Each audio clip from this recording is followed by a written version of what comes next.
میں اس ہوا اور زمین کو گواہ بنا کر کہتا ہوں، ہم اس نظام جس نے انسان کو جنگلی جانور بنا دیا ہے شکست دیں گے۔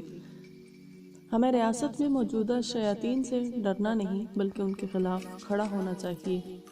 بھائی، اللہ ہم سے مخاطب ہوتا ہے، اس نے ہمارے لیے قرآن پاک نازل کیا، اب اگر میں اسے نہیں پڑھتا تو کیا یہ ناشکری نہیں ہوگی؟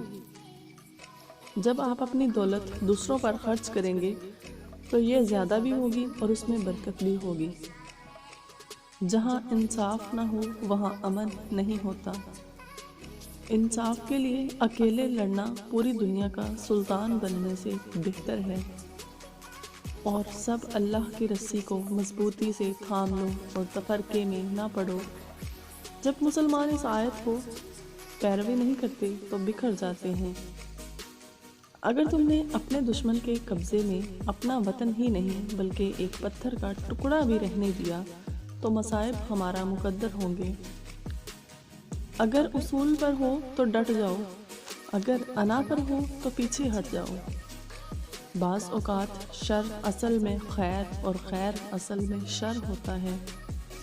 سکون اس سے دور بھاگتا ہے جو دنیا میں سکون کی تلاش کرتا ہے۔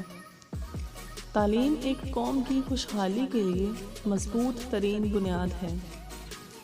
پہاڑ کی چوٹی سے دھند اور ایک بہادر کے سر سے مصیبتیں کبھی ختم نہیں ہوتی۔